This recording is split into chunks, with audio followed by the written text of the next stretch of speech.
بضع و سبعون شعبۃ، بہت سی شاخائیں ہیں، اور ان میں سے سب سے افضل شاخ کا تذکرہ کیا ہے۔ فَأَفْضَلُهَا قَوْلُ لَا إِلَٰهَ إِلَّا اللَّهُ، اس کی افضل شاخ یہ ہے کہ یہ کہا جائے لا الہ الا اللہ، اللہ کے علاوہ کوئی معبود نہیں۔ ہم نے بس معمولی سے ایک جملہ اس کو سمجھ رکھا ہے، لا الہ الا اللہ۔ یہ جملہ کوئی بہت معمولی جملہ نہیں ہے۔ ابھی آپ کے سامنے میں رکھوں گا اس کلمے کی حقیقت، سمجھ میں آئے گی آپ کو۔ فَأَفْضَلُهَا قَوْلُ لَا إِلَهَ إِلَّا اللَّهُ، ایمان کی سب سے افضل شاخ کیا ہے؟ لا الہ الا اللہ کہنا، اور اس کے بعد فوراً سب سے کمتر اور نچلی شاخ کا تذکرہ کیا اللہ کے نبی صلی اللہ علیہ وسلم نے، فرمایا وَأَدْنَاهَا، اور سب سے کمتر درجہ، سب سے کمتر شاخ، سب سے نیچی شاخ کیا ہے؟ اماطۃ الاذى عن الطریق، راستے سے تکلیف دہ چیز کو ہٹا دینا، چاہے اس کا تعلق کسی سے بھی ہو۔ یہ مت دیکھنا کہ اس سے کس کو نقصان ہو کس کو فائدہ، نہیں، اگر راستے میں کوئی بھی تکلیف دہ چیز ہو، یہ بہت معمولی سا جملہ لگ رہا ہے، راستے سے تکلیف دہ چیز کو ہٹا دینا، حالانکہ یہ معمولی جملہ نہیں ہے۔ ہر وہ چیز جس سے کسی بھی انسان کو تکلیف پہنچ سکتی ہے، انسانیت کو تکلیف سے دور رکھنا اور اس انسانیت کو تکلیف سے بچانا،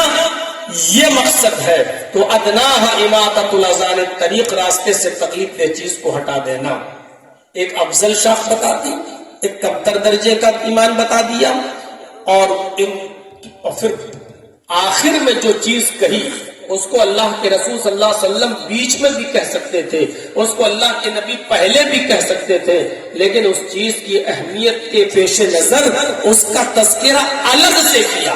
جب افضل شاخ بتا دی اور سب سے نچلی شاخ بتا دی کہ یہ افضل ہے اور یہ سب سے کمتر ہے، تو پھر الگ سے کسی چیز کا ذکر کرنا یہ اس کی اہمیت کو درشاتا ہے، اس کی اہمیت کے پیش نظر ہے۔ اور اسی جب تیسری شاخ پر میں چلوں گا تو تھوڑی سی تشریح اور تفصیل طلب گفتگو آپ کے سامنے ہوگی، کیونکہ وہی ہمارے معاشرے کا سب سے بڑا آج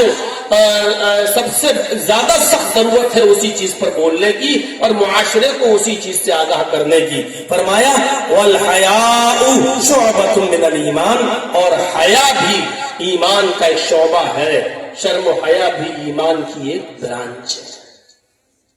سب سے افضل درجے کا ایمان بتا دیا لا الہ الا اللہ کہنا، اور سب سے نچلے درجے کا ایمان بتا دیا راستے سے تکلیف دہ چیز کو ہٹا دینا، اور ان دونوں کو بیان کرنے کے بعد پھر ایک چیز کا الگ سے تذکرہ کرنا اور صاف طور پر لفظ حیا کا لفظ استعمال کرنا، یہ درشاتا ہے کہ حیا اور شرم اور ندامت اور شرمندگی اللہ رب العالمین کی نظر میں کتنی بڑی چیز ہے اور اللہ کے رسول کی نظر میں کتنی بڑی چیز ہے۔ وَالْحَيَاءُ شُعْبَةٌ مِّنَ الْإِيمَانِ، اور حیا ایمان کا ایک شعبہ ہے۔ پہلے آئیے لا الہ الا اللہ، بہت اہم چیز۔ لا الہ الا اللہ کا لفظ جب کسی سلفی اسٹیج سے بولا جاتا ہے تو سننے والوں کے اذہان و قلوب تھوڑا سا اس طرف جانے لگتے ہیں کہ اب یہ لا الہ الا اللہ کی حقیقت کی مار کہیں اور تو نہیں پڑ جائے گی، کہیں یہ بجلی کسی کے اوپر گرے گی تو نہیں۔ میرے بھائیوں، توحید ہے ہی ایسی چیز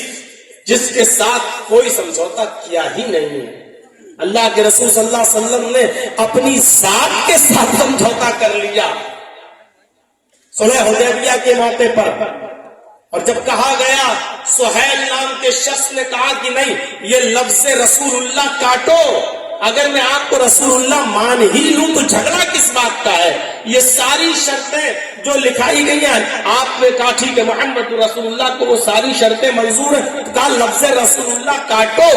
ہم آپ کو رسول اللہ اللہ مانتے ہی نہیں، اس کی جگہ پر لکھو کہ محمد ابن عبداللہ کو یہ شرطیں منظور ہے۔ آپ نے کہا حضرت علی سے کاٹ دو لفظ رسول اللہ، حضرت علی نے کہا نہیں، میں لفظ رسول اللہ نہیں کاٹ، اللہ نے آپ کو رسول بنا کر بھیجا ہے حق کے ساتھ، تو ہم اس لفظ کو کیسے کاٹ سکتے ہیں؟ میرے اندر اتنی طاقت نہیں ہے، اتنی ہمت اور سکت نہیں ہے کہ میں لفظ رسول اللہ کو کاٹ سکوں۔ تو اللہ کے رسول نے کہا پھر مجھے بتاؤ کہاں لکھا ہے، اور جب بتایا گیا کہ یہ لفظ رسول اللہ ہے، آپ نے اس کو اپنے ہاتھ سے قلم زد کر دیا اور کاٹ دیا۔ میرے بھائیوں اندازہ لگائیے، اپنی ذات کے ساتھ سمجھوتا کرنا تھا، کر لیا، لیکن ایک موقع پر جب یہی کافرین مکہ آئے اور کہا کہ اے محمد صلی اللہ علیہ وسلم 6 مہینے آپ ہمارے معبودوں کی عبادت کر لیں اور 6 مہینے ہم آپ کے معبود کی عبادت کر لیتے ہیں، 6 مہینے آپ ہمارے معبودان باطلہ کے سامنے سر جھکا لیں اور 6 مہینے ہم آپ کے اصلی رب کے سامنے ماتھا جھکا لیتے ہیں، آؤ اس بات پر کمپرومائز کرتے ہیں۔ تو اللہ کے نبی صلی اللہ علیہ وسلم نے توحید کے ساتھ کوئی کمپرومائز نہیں کیا اور دو ٹوک صاف صاف لفظوں میں ان کو کہہ دیا لکم دینکم ولی دین، اس سے بہتر ہے کہ تم اپنے دین پر رہو، میں اپنے دین پر رہوں، تمہارے لیے تمہارا دین اور ہمارے لیے ہمارا دین۔ ہم اپنے ذات کے ساتھ سمجھوتا کر سکتے ہیں، ہم عمرہ کرنے اور نہ کرنے پر سمجھوتا کر سکتے ہیں، مکے میں اس مرتبہ جائیں کہ نہ جائیں اس پر سمجھوتا کر سکتے ہیں، 3 دن رہے یا اس سے زیادہ آپ کی شرطوں پر سمجھوتا کر سکتے ہیں، ہتھیار لے کے آنا نہیں آنا ہم آپ کی بات مان سکتے ہیں، لیکن اس بات پر سمجھوتا نہیں ہوگا کہ 6 مہینے ہم تمہارے معبود کی عبادت کر لیں اور 6 مہینے آپ ہمارے معبود کی عبادت نہیں۔ لکم دینکم ولی دین، تمہارے لیے تمہارا دین اور ہمارے لیے ہمارا دین۔ لا الہ الا اللہ بڑا بہت عظیم جملہ ہے، اگرچہ چھوٹا لگتا ہے بولنے میں، لیکن بہت عظیم جملہ ہے۔ یہی وہ جملہ ہے جس کو صدق دل سے اگر کوئی آدمی پڑھ لے، صدق للقلب، سچے دل سے، تو وہ جنت کا مستحق ہو جاتا ہے۔ من قال لا الہ الا اللہ دخل الجنہ، جس نے لا الہ الا اللہ کہا وہ جنت کے اندر داخل ہوگا، لیکن صدق دل سے، سچے دل سے، اس کے تقاضاؤں کو پورا کرتے ہوئے، تقاضوں کو پورا کرتے ہوئے، یہ نہیں کہ زبان سے کہہ دیا لا الہ اور اس کے بعد اس کے تقاضوں کو پورا نہیں کر رہا ہے۔ ایسے تو روزانہ مہاتما گاندھی جی بھی کہا کرتے تھے ایشور اللہ تیرے نام سب کو سلمتی دے بھگوان، وہ بھی ادھر بھی اور ادھر بھی۔ میرے بھائیوں، لا الہ الا اللہ اگر پڑھ لیا ہے تو آپ کو یہ طرف ہونا ہے، آپ کو دوسری طرف نہیں جانا ہے۔ آپ نے لا الہ الا اللہ پڑھ لیا تو لا الہ کا معنی یہ ہے کہ اللہ کے علاوہ کوئی معبود نہیں، گویا کہ آپ اس بات کا اقرار کر رہے ہیں کہ لا الہ الا اللہ یعنی لا معبود الا اللہ، یعنی لا مسجود الا اللہ، اللہ کے علاوہ کوئی معبود نہیں، اللہ کے علاوہ کوئی مسجود نہیں۔ لا الہ الا اللہ، لا الہ کا مطلب کہ اللہ کے علاوہ کوئی معبود نہیں، کوئی مسجود نہیں، کوئی ایسا نہیں کہ اللہ کے علاوہ جس کو سجدہ کیا جائے، کوئی ایسا نہیں کہ اللہ کے علاوہ جس سے مدد طلب کی جائے۔ لا مطلوب الا اللہ، صرف مجھے اللہ ہی مطلوب ہے۔ لا موجود الا اللہ، اپنے علم کے اعتبار سے صرف اللہ ہی موجود ہے، وہی ہماری پریشانیوں کو دور کر سکتا ہے، وہی ہماری دعائیں پوری کر سکتا ہے، وہی ہماری حاجت روائی اور مشکل کشائی کا مستحق ہے۔ تو میرے پیارے ساتھیوں، لا الہ الا اللہ کی اس معنی کو ہمیں اور آپ نے اس کو سمجھنا چاہیے۔ فَأَفْضَلُهَا قَوْلُ لَا إِلَهَ إِلَّا اللَّهُ، اللہ کے علاوہ کوئی معبود نہیں ہے، یہ کہنا افضل ذات ہے، یہی کو کلمہ ہے جو 70 سال اور 80 سال کے بوڑھے انسان کو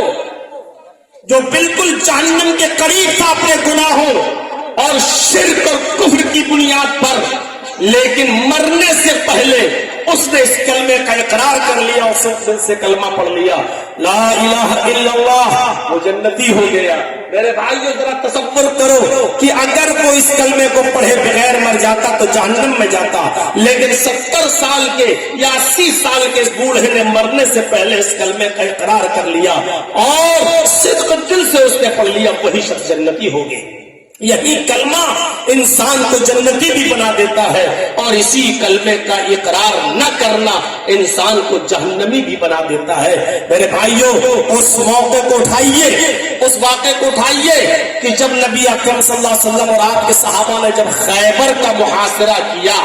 تو اس وقت خیبر کو جب چاروں طرف سے گھیر لیا تو خیبر کا ایک چرواہا تھا جس کا نام اسود تھا، جو بکریوں کو چرایا کرتا تھا۔ اس نے دیکھا اور بکریوں کو چراتے ہوئے وہ باہر آیا تو اس نے دیکھا کہ کچھ لوگ خیمہ ڈالے بیٹھے ہوئے ہیں۔ اس نے پوچھا کہ تمہارے سردار کہاں ہے؟ جواب دیا کہ ہمارے سردار وہ خیمے میں بیٹھے ہوئے ہیں۔ اس کو یقین ہی نہیں آیا کسی قوم کا سردار، کسی قوم کا باعزت شخص ایک معمولی خیمے میں نمودار ہوگا۔ یہ اسود ان کے پاس گیا، کیا دیکھتا ہے کہ کچی زمین پر محمد رسول اللہ بیٹھے ہوئے ہیں۔ یہ اسود ان سے ملتا ہے اور کہتا ہے کہ آپ کی دعوت کیا ہے؟ نبی اکرم صلی اللہ علیہ وسلم نے اپنی دعوت بتائی کہ میری دعوت یہ ہے کہ لا الہ الا اللہ، اس بات کا اقرار کیا جائے کہ اللہ کے علاوہ کوئی معبود نہیں اور محمد صلی اللہ علیہ وسلم اللہ کے رسول ہے۔ فرمایا کہ اگر میں اس بات کا اقرار کر لیتا ہوں تو مجھے کیا ملے گا؟ اللہ کے نبی صلی اللہ علیہ وسلم نے فرمایا کہ میں تمہیں اپنے سینے سے لگاؤں گا، تم ہمارے ایمانی بھائی ہو جاؤ گے۔ اس شخص نے سوچا یہ کیسے ہو سکتا ہے کہ ایک شخص نے ہمارے خیبر کا محاصرہ کر لیا ہے اور ہم نے اس کلمے کو پڑھ لیا تو ہم ان کے ایمانی بھائی ہو جائیں گے۔ میں بکریوں کا چرانے والا، ہمارے جسم سے بدبو بھی آ رہی ہے۔ محمد رسول اللہ نے اس کو اس انداز سے سمجھایا کہ وہ رہ نہیں پایا اور اسی وقت اس نے اس کلمے کا اقرار کر لیا اور کلمہ پڑھ لیا، لا الہ الا اللہ، کلمہ پڑھ کر اسلام لے آیا۔